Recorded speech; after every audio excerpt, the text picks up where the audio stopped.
ladies and gentlemen. You are listening to the Isle of Faces podcast, episode 20. Yes, 20. We've somehow made it. And this is Scraps and Scrolls, or Valar Rereadis, part 6 of 11. I am Sir Buckley, and I'm talking to you from still sunny, still very hot England. More thunderstorms tomorrow. Always cool. We like thunderstorms. Lady Buckley, not so much. Zelda the dog, not so much. But I do. Love a good thunderstorm. Aziz and the Share hosted yet another wonderful live stream this past Sunday, and today of course I'll be going through the notes that they weren't quite able to get to. I didn't have time for, hopefully, anyway, because sometimes there's not enough time for me either. Not too much housekeeping to do today, luckily, so we should be able to get right to it.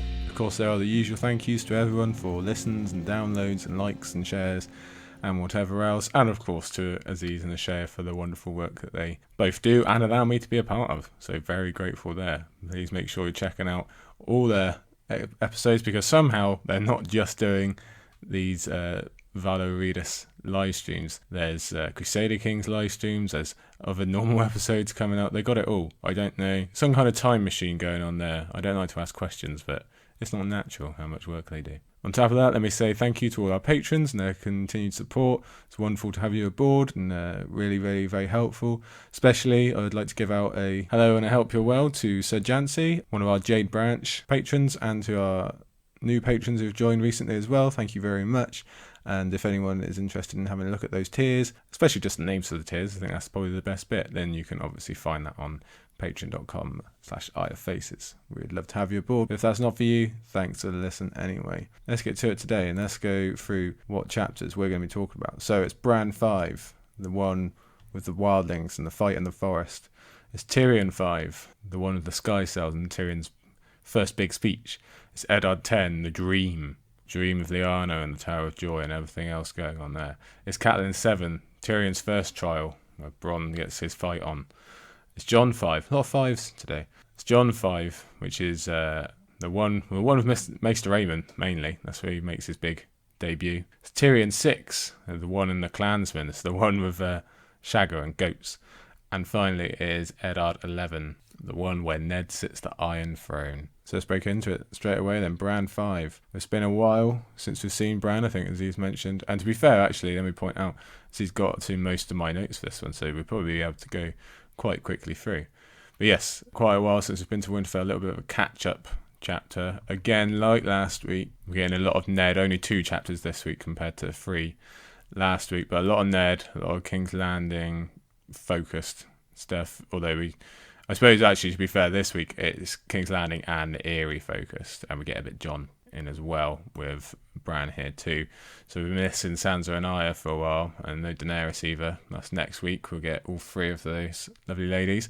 But for now, it's Bran back up north, and Bran is out enjoying his first taste of freedom in a while. And you must imagine that it's very important. If you remember the first Bran chapter after he woke up from his accident. You're feeling very stifled and trapped in his room while Rickon went and played with the direwolf. So this is Bran actually being able to do something finally. And so ironic, I think, that he's enjoying his saddle, which he only has because of Tyrion and Tyrion's relationship with Jon. He kind of did Jon a favour there. While at the exact same time, pretty much the next chapter, Tyrion's actually in a kind of life or death conflict with the Stark family, or at least Catelyn. So there's a little bit of irony there.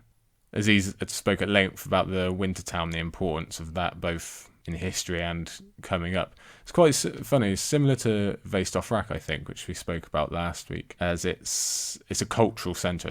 It's a signal. It keeps the Stark as those saviour figures that they've been for 8,000 years, because they're always the place to go eventually for winter. So not just the Starks, but Winterfell as well. It's the symbol, as is Vaestofrak, where you have all these clans spreading out really wide, these clans, Khalasars is what I should say, really wide across the Dothraki Sea and Essos, but they all come back eventually for these key moments, as do the people of the north. And apart from that, it's key for the survival of winter. So it's a really very critical of the part of the Boltons' slandering of the north and the Starks, that they've broken that duty. And I guess we're gonna find out what that means going forward, because as Z's pointed out, Wintertown is not in a good state currently when we've left it at the end of Dance of Dragons. So they meet a deserter in this chapter. He's with the Wildlings. It's kind of easy to forget, I think, because that wasn't in the show, if I remember rightly. It was just Wildlings. Possibly, I might be wrong there. And, going forward, you remember Osher and you remember Stiv. You don't really remember the deserter. I've already forgotten what his name is, if they even mention it. But meeting a deserter, it links Bran back to his first chapter with Ned and Jory and all those other people that are gone now. It's just Robb and Theon left, really. And similar to last time, it ends in death. It's the same thing. So it's Bran stepping up from that situation, which was quite safe and kind of regulated, I guess, to this wild situation where anything could have happened, and very nearly did. And once Bran realises that the wildlings mean him harm, his first reaction is to say his name. I'm Bran Stark. I'm Stark of Winterfell. You can't do this, because that's obviously what he knows. That is who he is. That's what they're based on. If you're upper nobility and you're the ruler of your land. So, of course, that's what he's going to rely on, because normally, people will go, oh, shit, he's Stark, get your hands off. Obviously not today. And he learns an important lesson with these wildlings that he's going to repeat later on, that actually sometimes it's safer to not know that he's a Stark. And we're going to see that a lot when he goes north with Jojen and Mira and Hodor, of course. Now, when Robb comes to do his big brother saving thing, he kind of chooses that honour and obviously Bran over logic. He says this. He says, "Put down your steel now, and I promise you shall have a quick and painless death." Honourable. That's kind of a nice thing to say, I guess. But who's surrendering to a 15-year-old just so that they can die quickly? That's not going to work, is it? I think we knew from the outside. Now, to be fair, Robb's got to kind of think on his feet here. He's just walked into a clearing and his brother might die. So he is doing this pretty quickly, and he's never actually had to fight someone to the death or kill anyone before, so it's all new ground for Robb as well, and we're going to talk about Robb in a minute. But this is probably not his best choice, and you can see he's kind of green and not really knowing what he's doing. But there are some clues for the upcoming war as well, where Robb maybe leans towards that family and that honour instead of the more pragmatic what's actually going to work. And, well, we know how that ends up. And like I say about Robb, I think as he's got to my note about how we see all this through Bran's side of things, we never get Robb's, but this is all just as important for his growth and everything else. And he also says, when he's arguing with Theon later, and I think you can see that he does get a bit frustrated guilty with himself for letting Bran get in this situation when he's admonishing Theon. Now, he's kind of right when he's telling off Theon, but he's also kind of wrong, because Theon did save Bran. That's an argument for another day. But I think you can see he is also frustrated at himself and definitely feeling guilty. He's the big brother, he's the Lord, he's supposed to be looking after Bran, and he nearly died. Can you imagine if it had gone wrong, what Robb would have felt after? Doesn't bear thinking about. But he's arguing with Theon after and talking about, I think it's Mr. Lewin, and he says, I listen to him. I listen to everyone. And again, we spoke about this a lot. It's those Ned lessons that come up a lot in Arya's chapters and Jon's chapters, about how Ned would have a different dinner guest every evening and listen to people, whatever their station.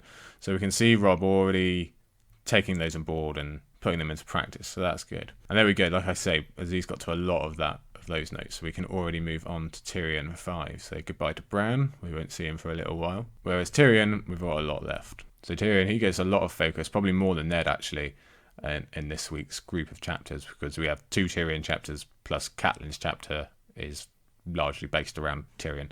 So he's getting the limelight. Let's talk about Tyrion and how well he actually does in this chapter, considering the situation he's in. So Lysa, she's really going all in switching up the blame of Cersei to Tyrion just because he happens to be there.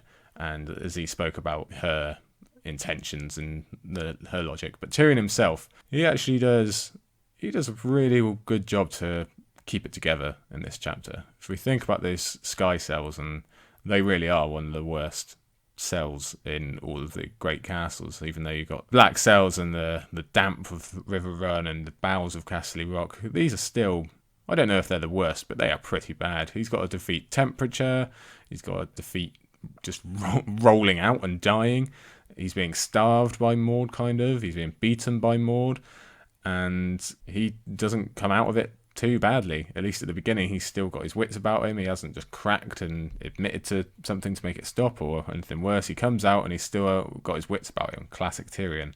The Tyrion we know, I think, is really being formed in these chapters. We see that when he comes out and he challenges Lysa and the Honour of the Vale. And to be fair, for all the cleverness of it, him turning it around on Lysa like that. It still only actually works because of his name and his stature in society. This isn't going to work if Marillion tries to pull it. Obviously, you need to be someone of real worth and have a name behind you like Tyrion does.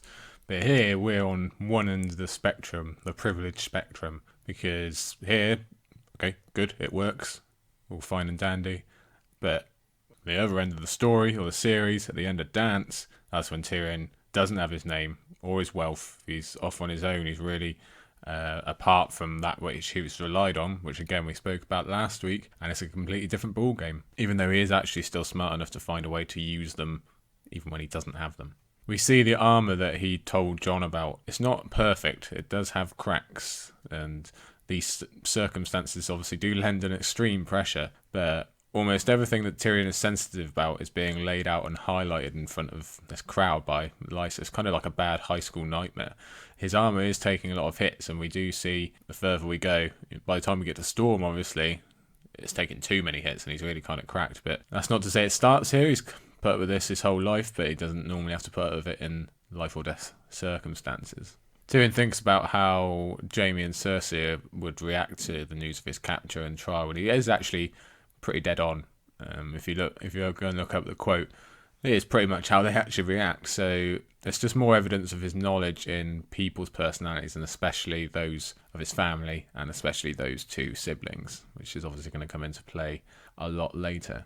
I really love his use of propaganda. He's shouting at Marillion and says about, he suggests lyrics for song that would highlight Lysa kind of playing outside the rules here. It's just such a clever way to do it. He's not even saying it to her. He's making sure everyone's going to know, which would obviously be much worse. He basically makes Lysa, he forces her to make kind of like a HR apology statement about, no, I am acting in proper channels. I'm not cutting any corners. This is, the Vale would like to apologise for any of those kind of things.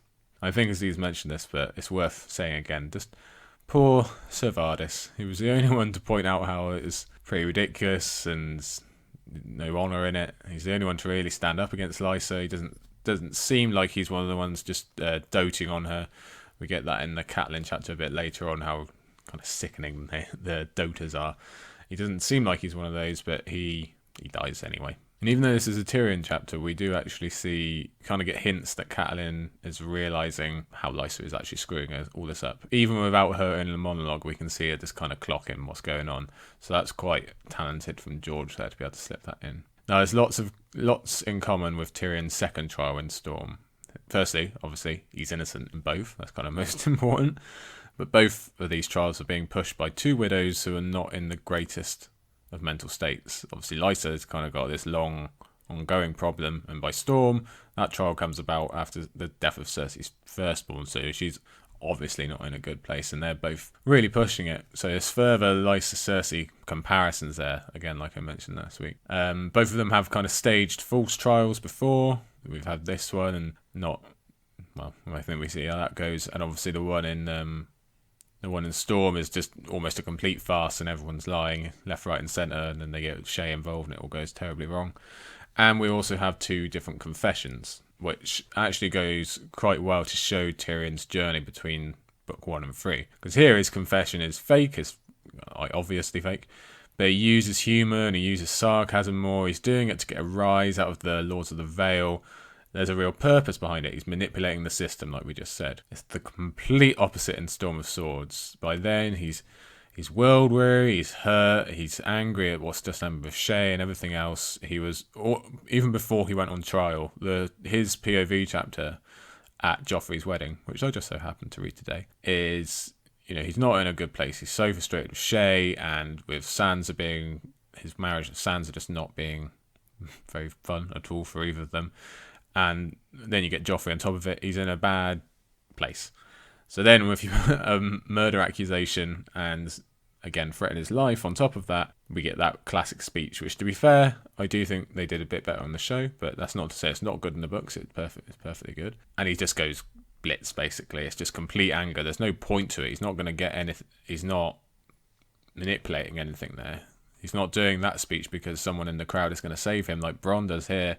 Is literally just letting it all out. So that's a really good way to frame where Tyrion gets to from Game of Thrones to Storm of Swords. Given that this is our first viewing of a trial by combat, and also that Tyrion has to actually argue he's legally allowed to have one, it's worth noting that the current status of Westeros is set up, if we want to look real far back, it's actually set up by the fact that Aerys, the Mad King, besmirched the holy vow of trial by combat because Rickard came down and that's what he chose, and Aerys just kind of made a mockery of the whole thing. He said, "You're going to fight fire," which is the champion of House Targaryen. Obviously, he's completely lost it.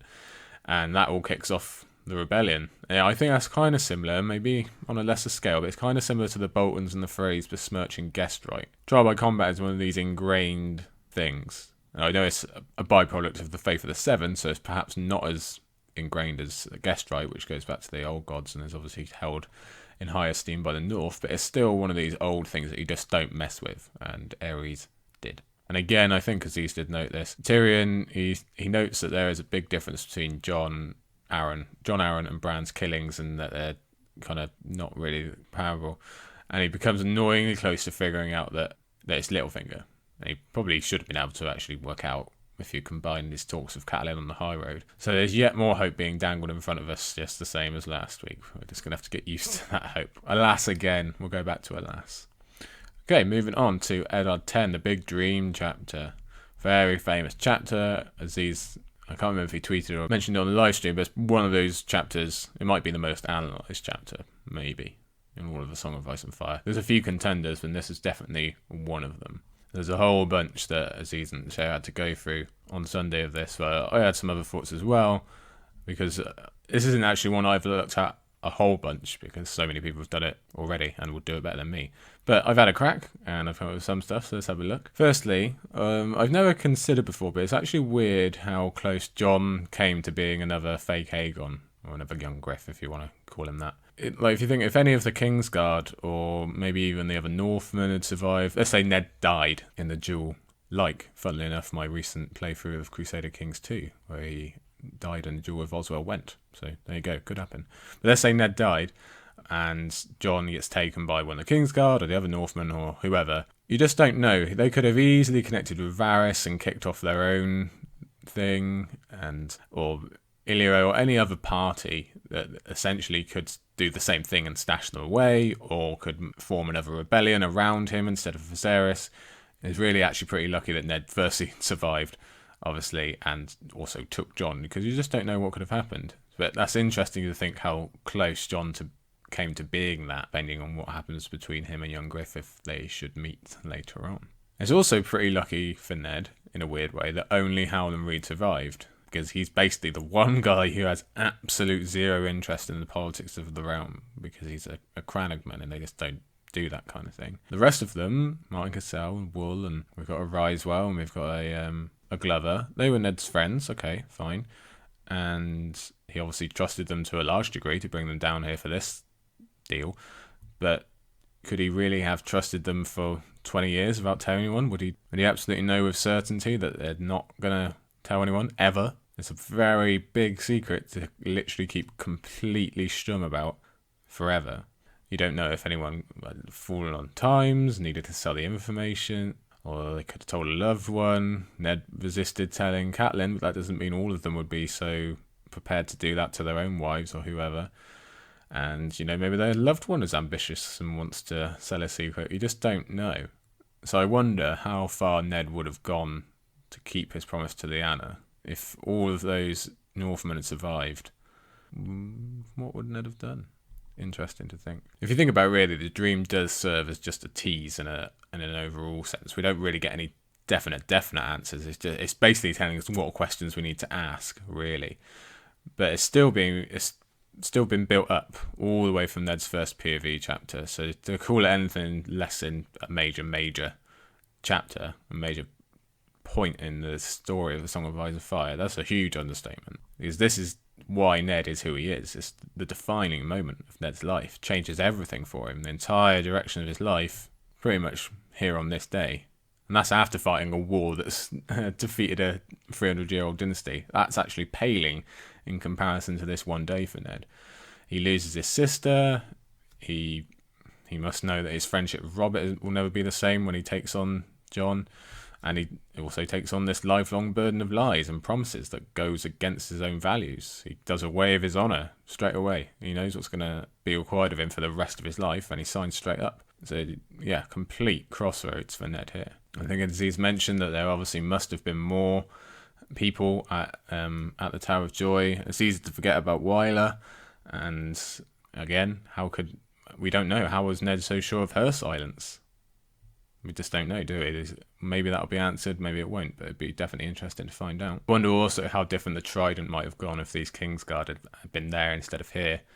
They very easily could have ended the rebellion entirely, or at least kept Rhaegar alive. We don't know, do we? Because these were three of the best. You've got the Lord Commander, you've got the Swords of the Morning.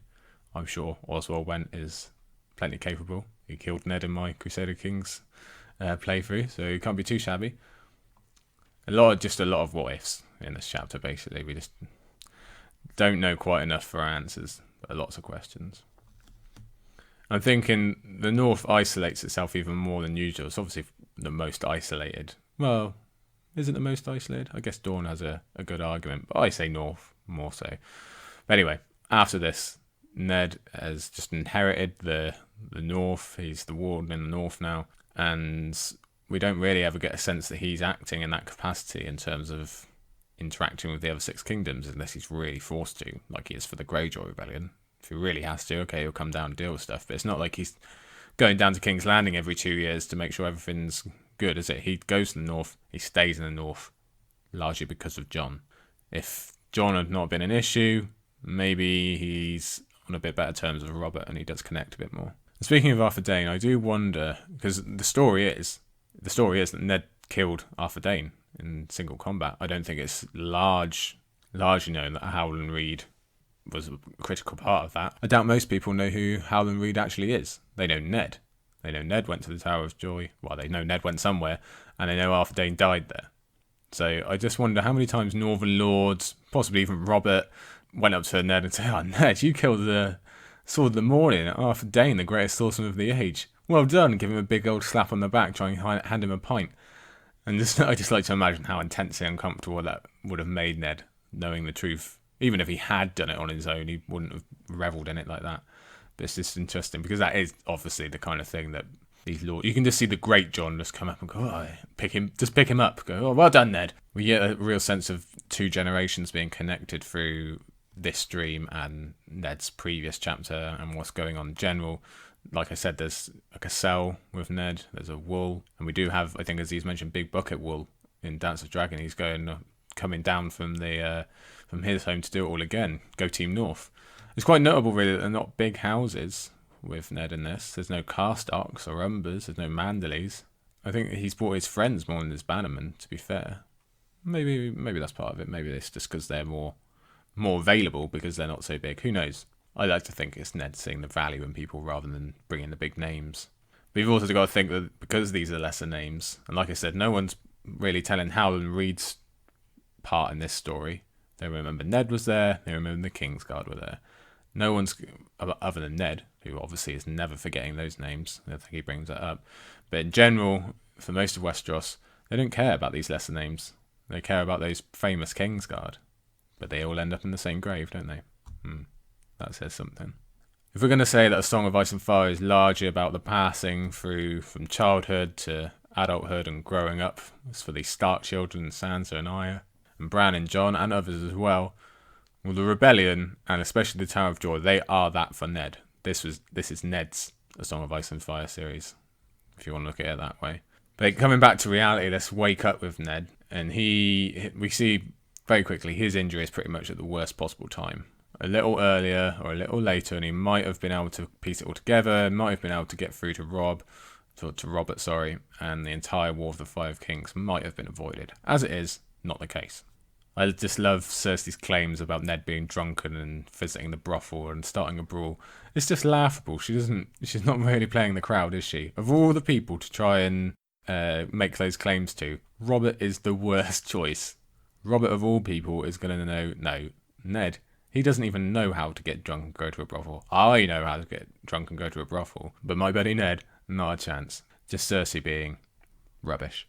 Whereas Ned, he's actually pretty nibble on his toes in terms of politics and talking to these two, considering he's just woke up from days long sleep. He's just had a really bad fever dream that reminds him of the worst time of his life, and he's on this kind of weird medication. He's actually pretty switched on. He's able to act. So the order to take Tyrion was a decision of hand of the king, rather than as Ned Stark, which is something I brought up last week. I seem to keep saying that. So it's just a bit more playing within the rules. It's quite clever. Now, after Robert has his lashing out at Cersei, and he gets in a bit of a slump, and he says, it's quite a famous line, I think, how would you fight someone you can't hit? Which is Robert just summed up in a sentence, isn't it? It really gets across that he's just so out of his depth. He doesn't know what he's doing here. Almost enough to feel bad for him, but then you remember he has just hit his wife. So maybe you kind of pity him instead. He just seems so lost and confused. He just does not know what he's doing. And Ned's just had all these dreams and memories of grand Kingsguards and times where things were as they were supposed to be. It's the Kingsguard as they were supposed to be, golden knights, better times. And he's very quickly brought back to the reality of how things are now, how far things have fallen. Robert says that it wasn't kingly, and it's right, there's no kingliness going on here. There's no knighthood or honour going on. And to be fair, I've got to say as well, there are some similarities between Ned and dear Sir Barry, Barristan the Bold, and others also. They've all witnessed a king abuse his wife and do nothing about it. Ned doesn't do anything about it here. I don't think there is anything he could have done or can do. He's not going to change Robert just by saying, Robert, don't hit her. But it's just bearing thinking about, because that is a theme or a question that comes up a lot, especially later on, about the Kingsguard and what they do and what they witness and what they don't interfere with. Not that Ned is Kingsguard, but still he is present, so call it what you will. Right, on to Catelyn VII, the one with the duel, with the trial by combat. And there's not too many notes in here because so much of the chapter is taking up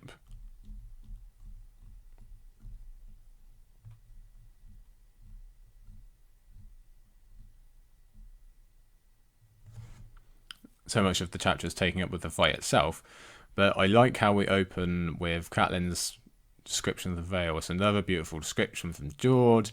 It's a beautiful morning, even though it's a day guaranteed to end in death for somebody. I think Catelyn actually literally says that to Sir Roderick. And as he's got to my note about we're getting into the logistics and the nitty gritty of the war, and I wrote down about how this is something you come back to on second, third, fourth, whatever rereads, about actually piecing together the war and being able to see it a lot more clearly. And I actually remember the first ever time I spoke to Aziz on Skype, I was going through, I think it was my second reread, and I think one of the first things I said to him was that I can see the war so clearly now, and I'm so interested in all the hints about the battles and the logistics and where they're moving and the strategy and tactics.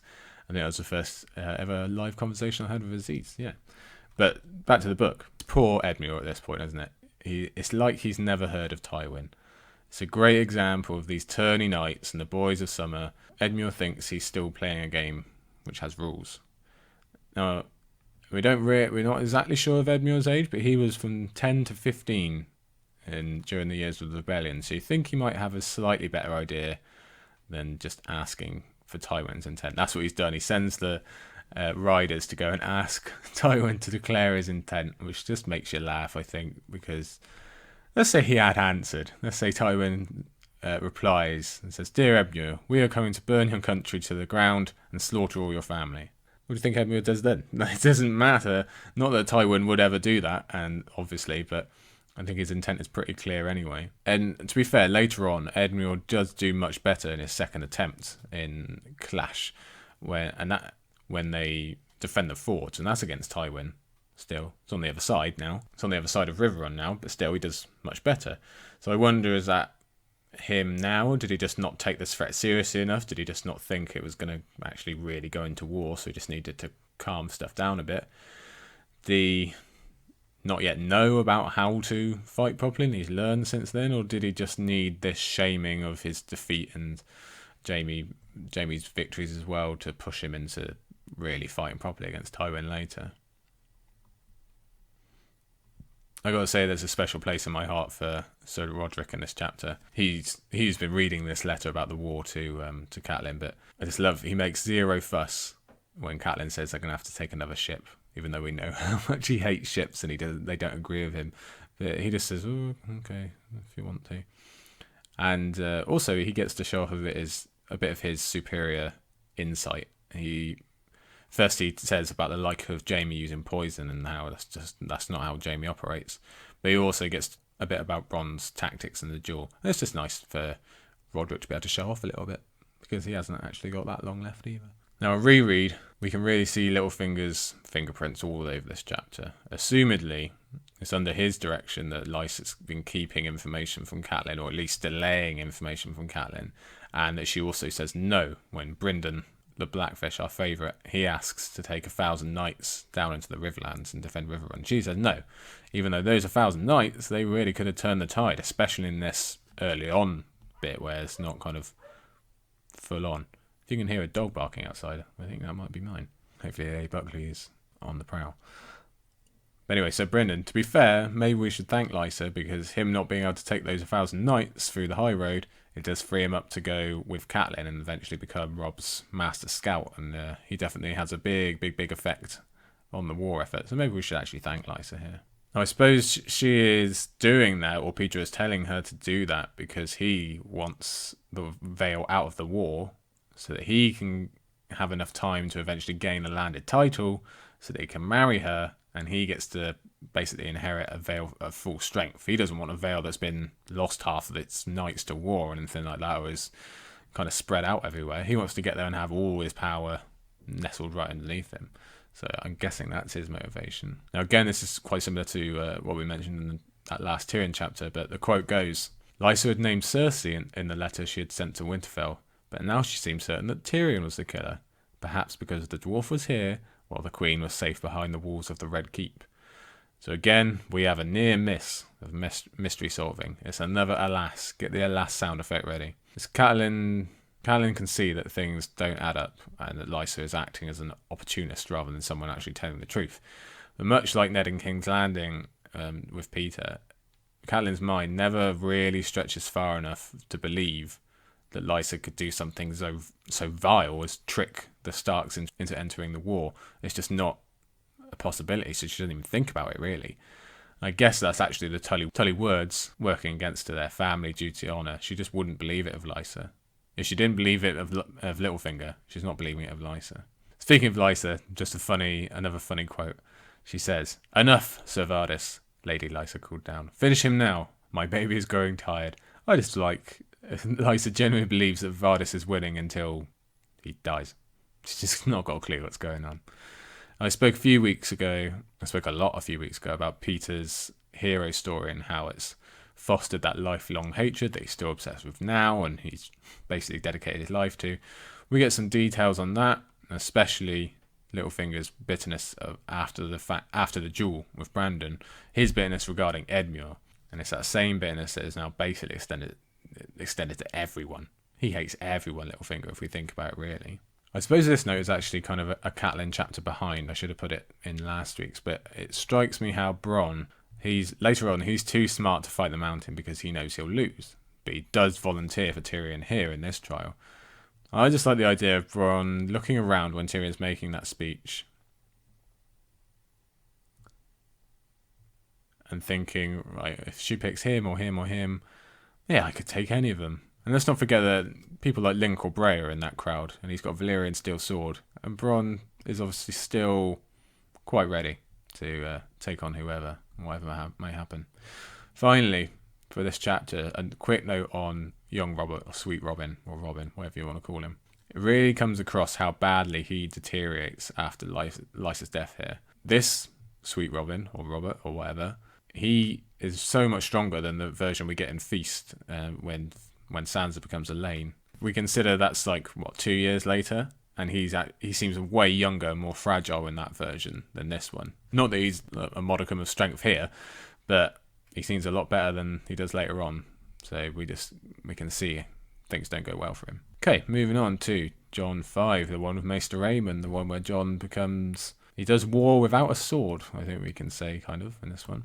So there's a lot more character work than actual action in this one. I think that's common for some of the chapters at the moment, because Ned's King's Landing investigation, so much the focus, especially last week, this week, big chapters as well. So we're getting that Bran one earlier on, that was kind of even though it had action as in fighting in it, but it's more character work. Same with Jon here. The plot isn't moving too far forward because we've got a big Tyrion bit and a big Eddard bit this week. But so the character work that's going on is Jon growing up again and finding a new way to get what he wants. He's not being the rebellious teenager anymore. He's not making snarky comments to Alistair Thorne. He's not ganging up on Rast or anything. Now he's actually working within the system to try and affect change, which is much harder. We see him appreciating the value of variety and different types of people, which I think, as he's mentioned, is good groundwork for his time as Lord Commander. It's also good groundwork for his opinions on the wildlings later in Dance, in terms of everyone has a use, or they're at least more useful alive than are white. So we're setting seeds there. And to be fair, he's just so much deeper than your stock brand hero that you find in many other fantasies. He's already transformed so much from that first chapter on the wall. He's no longer going on about how it's cold. He's not complaining about the people as much, even though he still does look elsewhere with longing. But it's obvious he's carved a little bit of a niche at the wall. Even if it's not the best place, it's not ultimately the place he wants to be, he's found a little bit of comfort there. Even though and like I say, he does still feel the pull. He's not so much he's being pushed anymore, now he's being pulled, which is a good link for what's to come in Clash of Kings. Again, we get some more awful teaching from Sir Alistair. He's really degrading the graduating class and saying they don't deserve to graduate. He still calls them all the stupid names and whatever else, says they're going to die, which is it's not a good tactic, because really he's just insulting himself. If he's saying that they shouldn't graduate and they're not ready, well, that was literally his job. So what's he saying other than, hey guys, look, listen, I've not done my job with any of these people, they're not ready. I doubt he ever says that to anyone, and I'm sure that irony is lost on him. But really, there should be some kind of change once they, maybe not right now, but when they take their vows at least, he should be able to just at least shake their hand. And even if he's not going to be friendly, I don't think we can ask that of Sir Alistair. At least give them a bit more respect, because they are technically the same level as him now. They're all black brothers. But obviously, he's not going to do that because he is a bitter man. I do find it funny that Jon, when he meets with Mr. Aemon, he makes this argument and champions the builders and the stewards and says how important they are, and we need people of all types, and Samwell can be one of those. But later, it might be his next chapter, he actually briefly reverts to that sullen teenage Jon because he is named a steward. He goes, no, not me though. You can't name me a steward. I mean, like one of the other useless guys, even though they can kind of be useful. But it's just quite funny that he just turns around on him like that. It's also slightly ironic that it's for all this talk about how they're not fighters but they can do other stuff. Well, they do. It is mostly stewards and builders who end up doing the fighting when Jon first returns to Castle Black after being with the wildlings, when Styr, the Fen, comes up from the south and with Ygritte, etc., etc. I just read that chapter last week, so it really stands out. There's just kind of Jon and a few green boys and the old boys, and not the proper garrison. And obviously that's even without the main fighting force having gone north and died with Jeor Mormont. Final note for this chapter, quite a quick one this time. So Chet, he comes back in the story as a prologue character, and we find out he's not very nice. We do get some clues to that now, but we don't learn the full extent of it. But in fairness to him, we can at least say he does have a legitimate gripe against Jon Snow. Now he turns that into a thing about Sam as well, and it's not really Sam's fault. He doesn't ask for any of this. But Jon, he does kind of turf Chet out of his nice cushy job. But then again, if you want to look at it a different way, Sam is obviously way better suited to be Aemon's assistant, or whatever you want to call him. So kind of fair, but not fair to Chet. And I don't think he needs to be murderous about it and intend on killing Sam and Jon just for that. He could have other jobs, or he could actually still technically be Aemon's assistant anyway. If he's got 2, I'm sure he could do it with 3 or whatever. Who knows? But he doesn't need to go the direction he does. Anyway, on to Tyrion VI, which is a fairly short chapter. There's kind of 2 parts to it. It's firstly Tyrion telling Bronn and us the story of Tysha in his youth, and then getting his chat on with the clansmen and taking advantage of that situation. So firstly, the Tysha story is obviously not one he shares openly. I doubt he's retold this story very often at all, if ever, really. I don't think he mentions telling anyone else specifically at any point. So one, it shows how close he is with Bronn already, although the fact that they probably will die in the next few hours probably plays into that. But I also wonder if it's just the effect of the kidnapping and the mental torture of the sky cells and everything else just catching up with him and really just letting it all out. And again, we're finding the reason for the armor and for the sarcasm and why he is like he is. As we just found out with Ned, even though we had a lot more clues with Ned, he is like he is because of what happened in the Tower of Joy. Tyrion is like he is because of what happened with Tysha. Now before that, when they're kind of hammering out their little relationship, Bronn and Tyrion says this. He says, "What do you want, Bronn? Gold, land, women? Keep me alive and you'll have it." Now, okay, fair enough. But Bronn, he surely never expected land to be included in that. At least not straight off on the first offer. Gold, okay. Women, sure. Land, much bigger deal than just women or gold. And as we're going to see later in Storm and Feast with Castle Stokeworth and what Bronn gets up to, he definitely develops a taste for it. This is his first climb up the ladder. And while knighthood, that gets you up a step, and gold, that's definitely going to help. Land, you really skip a few rungs there. It's really changing class type stuff. But anyway, back to the meat of this chapter, which is Tysha, the story, which we don't need to go through, I'm sure you know already. But it's a real blindside for readers, first-time readers, of learning of this, because there's no warning actually before this of Tyrion having an ex-wife or being married, although we can probably guess that there's something in his past, because there is with all the other characters. I don't think anyone would have just guessed this, and definitely not the details. Now, there's a good relationship between that hammering out with Bronn and the story, because Tyrion links Bronn with gold, and in the story, obviously gold plays a large part in what happens to Tysha, even if it's pretty dark circumstances. But we can see how that has hammered the worth of gold and the worth of currency and money into Tyrion's psyche, and why his relationships are so difficult, how it's so hard for him to distinguish between genuine emotional relationships and ones that he buys. He probably really just has one emotional relationship, that's with Jaime. Everything else is something he bought, basically. Those men he had with him at the beginning of when he went up to Castle Black and back down again and found Catelyn, they were on the payroll. They weren't his friends. They didn't just go with him to keep him company. They were on the payroll. And this is obviously hugely important for his relationship with Shae, because he tries very hard to square it in his mind that he half persuades himself that she does love him, and then he keeps going back the other way and saying, "No, don't be stupid, you are paying her." And it's a big conflict all the way through Clash and Storm, but especially Storm, obviously. It's kind of important that this story comes right before we actually meet Tywin. In Tyrion's next POV, I'm pretty sure it must be the next one, which is probably next week, we meet Tywin for the first time just before the Green Fork. So it's important that we get this story right now, so that when we see Tywin, we are, as readers, instantly hateful of him because we know what he's done in the past.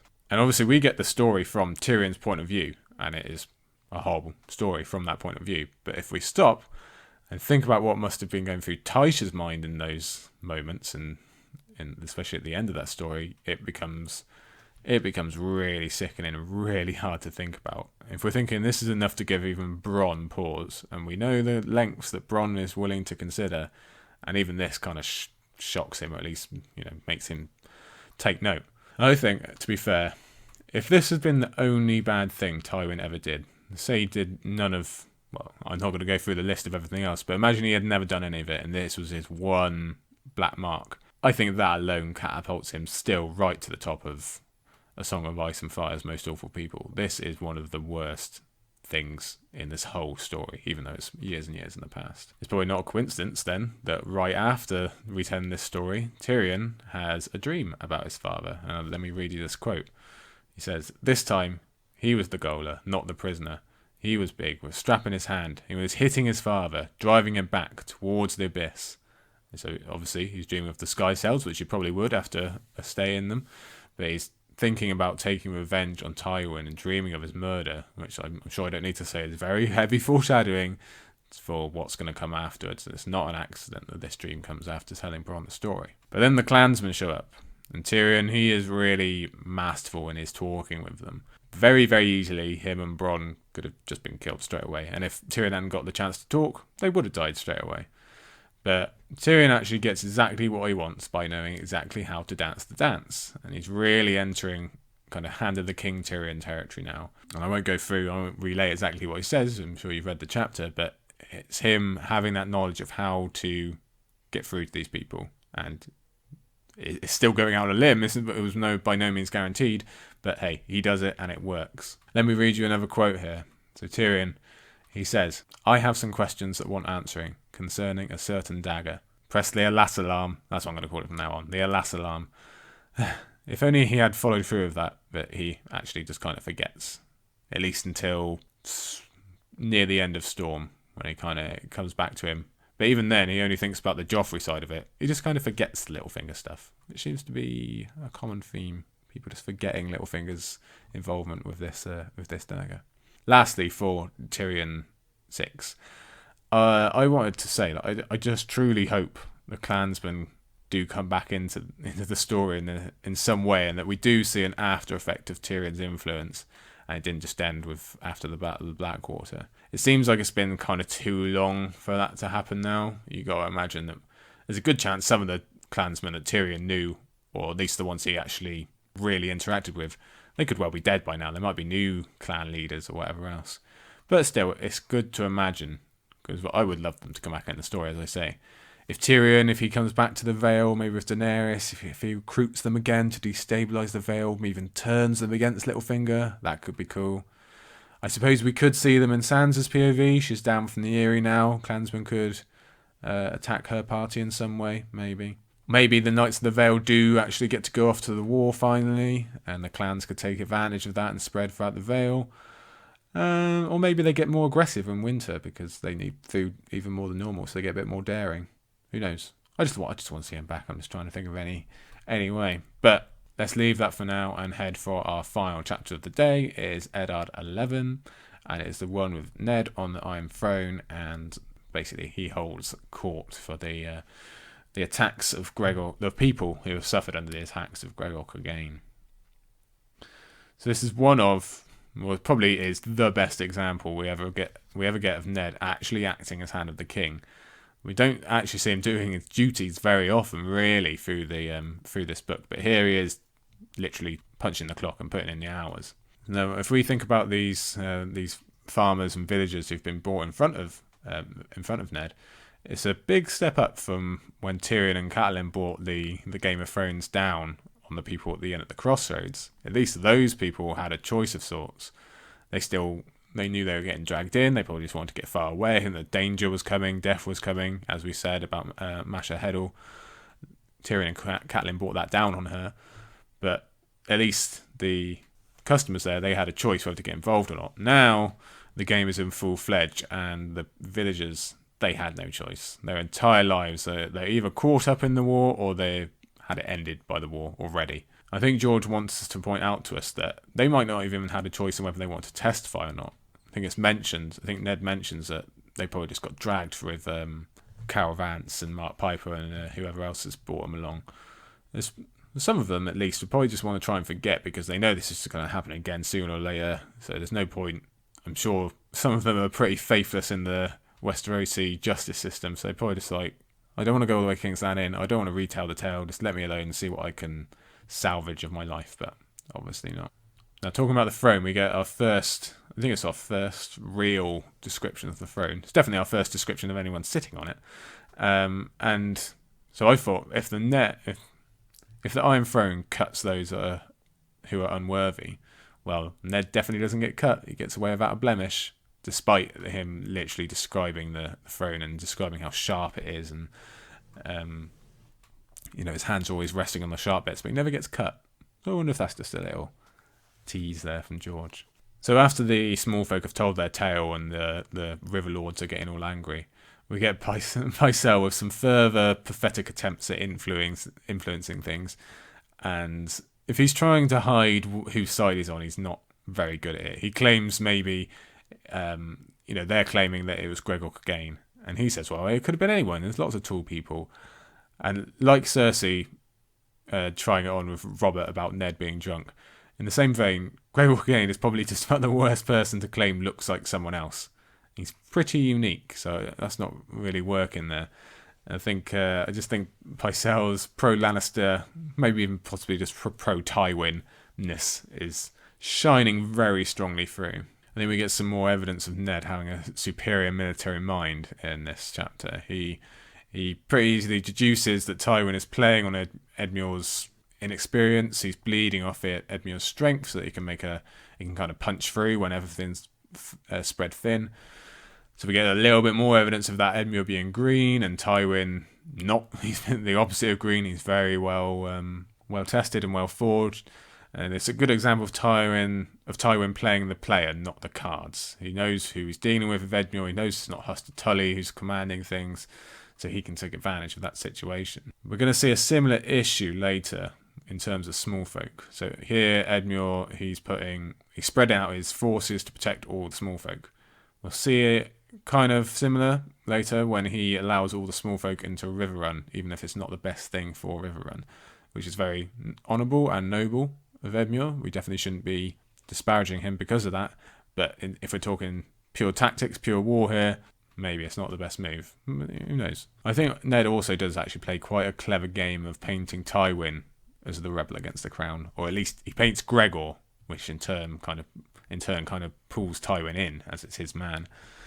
If Robert hadn't died, then this actually could have worked out pretty well to derail Tywin. Alas, alarm. Let me read you this quote from Ned here. A bit after the small folk have had their turn, now he's talking directly to the lords. He says, I thought we were speaking of justice.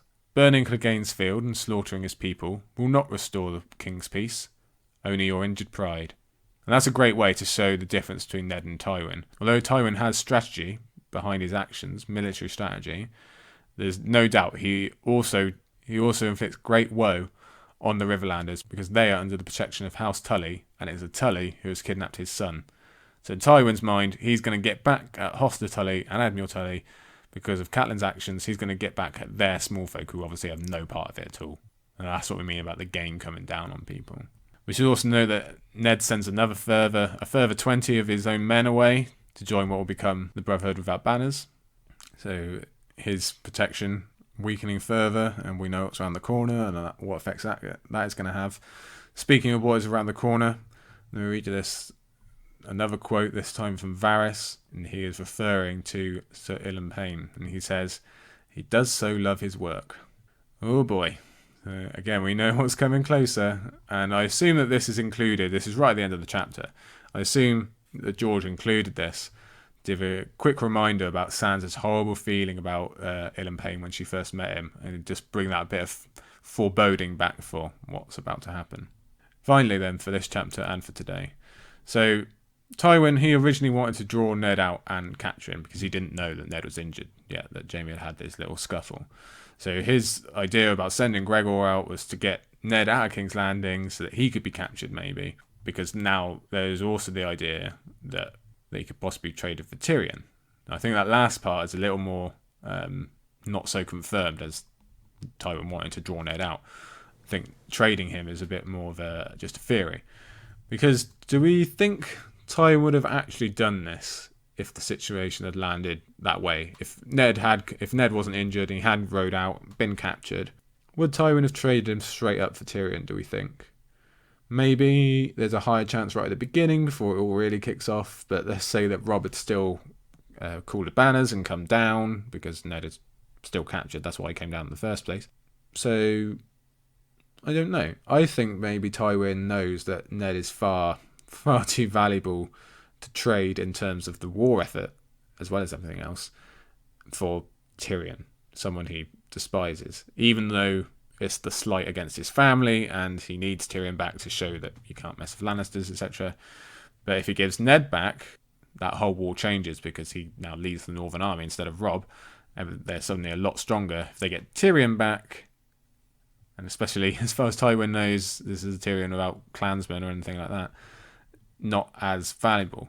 So it would have been really interesting, actually, to see which one out. Tywin's pragmatism and strategy and worth on the war, or Tywin's love of his own surname and whether he's going to protect the family name first. I would have loved to see that come about. But didn't happen that way, so we'll just have to keep thinking. And there you go. That is part 7 of A Game of Thrones. So we've got 4 left. Seems like a lot, doesn't it? But there's actually a lot to fit in, I think you forget. A little bit quicker today, just over an hour. Aziz got through most of my notes on Sunday, so that's great. Glad they're still worth being of some use, and I'm here always to pick up those scraps and the scrolls as well. So there we go. Like I say, hope everyone enjoyed that. We'll be back next week with part 8, obviously, and I haven't looked at which chapters there are specifically, but I got a good idea. I think Sansa and Arya must come back, and I'm pretty sure Daenerys does too. So we're going to have a slightly different focus, I guess, next week. But again, let me say thank you to Aziz and Share, History of Westeros, to all our patrons, to everyone else for their listens, downloads. If you want to get in touch about Valar Rereadis or anything else, please do. Love to hear from you. Love to hear from fans, other faces, people. It's always good fun. And with that, I will say goodbye, and I'll see you next time.